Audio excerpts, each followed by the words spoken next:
Welcome to my another blog. আশা করছি আপনারা সবাই খুব খুব ভালো আছেন, সুস্থ আছেন। আজ এই ব্লগটা শুরু করছি। আর গোপালের তো চন্দন সেবা চলছে, তাই গোপালকে চন্দন সেবা দিয়ে নেব। আপনারা ব্লগটা দেখতে থাকুন, আশা করছি আপনাদের ব্লগটি ভালো লাগবে।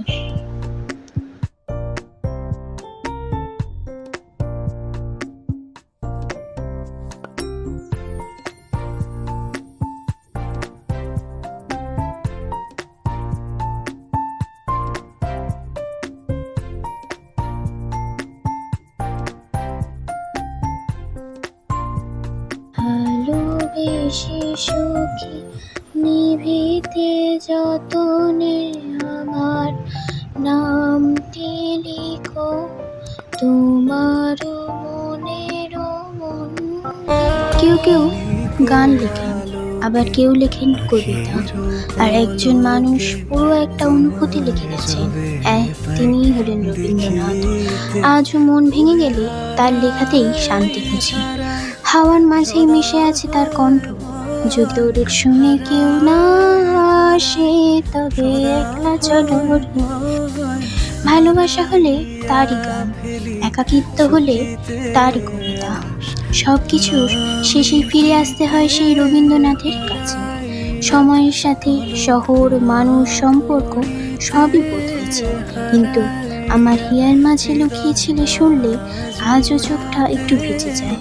হয়তো সেই কারণে রবীন্দ্রনাথ কখনো পুরনো হলো না, আমাদের কাছে অমর। কলমের ছোঁয়ায় যিনি বলেছিলেন স্বপ্ন, তিনিই রবীন্দ্রনাথ টেগোর। শুভ 25শে বৈশাখ। আজ দুপুরবেলার মেনুতে কাজু চিংড়ির মালাইকারি করব, তাই প্রথমে চিংড়িগুলোকে ধুয়ে নেওয়া হয়ে গেছে। এদিকে কাজু বাটা, আদা রসুন বাটা রেডি করে নিয়েছি। প্রথমে গরম তেলের মধ্যে চিংড়িগুলোকে ভেজে নেব। ভাজা ভাজা হয়ে গেছে, এবার তুলে নেব।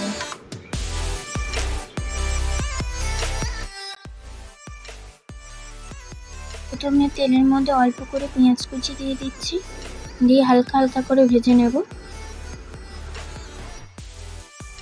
এরপর আদা রসুন বাটাটা দিয়ে দিচ্ছি, দিয়ে কষিয়ে নেওয়ার পরে এবার কাজুটা দিয়ে দেব।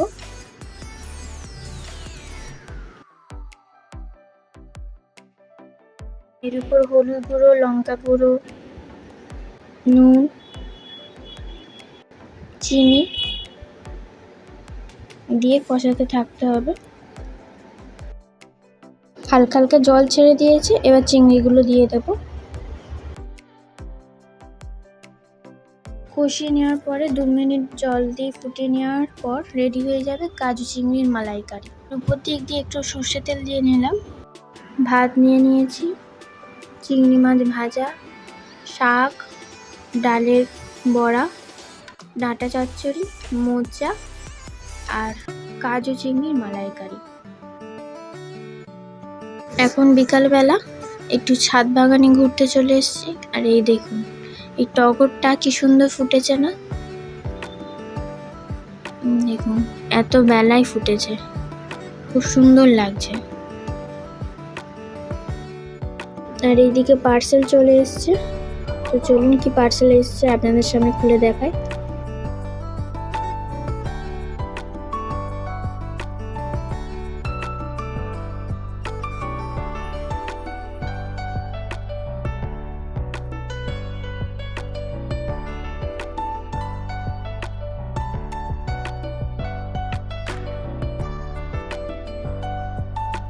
এগুলো হচ্ছে কাউন্টার, 3টে অর্ডার দিয়েছি।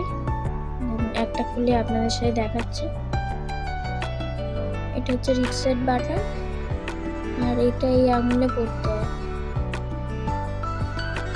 ঘড়ি যেমন পড়ে সেরকম ভাবে নিয়ে আপনারা এরকম ভাবে রাধা নাম জপ করতে পারে।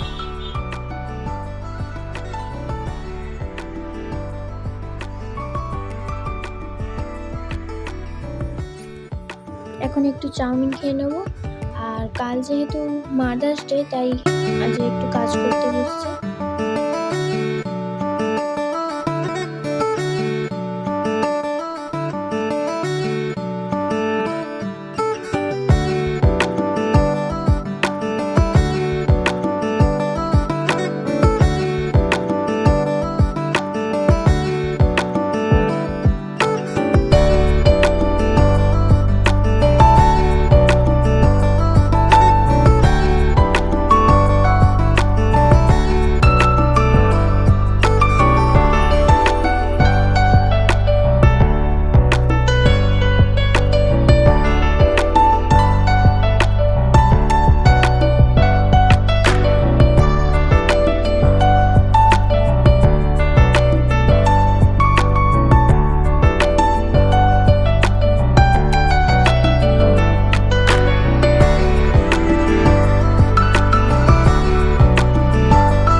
বন্ধুরা, আজের মতো একটুখানি আসছে একটা পরবর্তী ব্লগে। আপনারা খুব খুব ভালো থাকবেন, সুস্থ থাকবেন।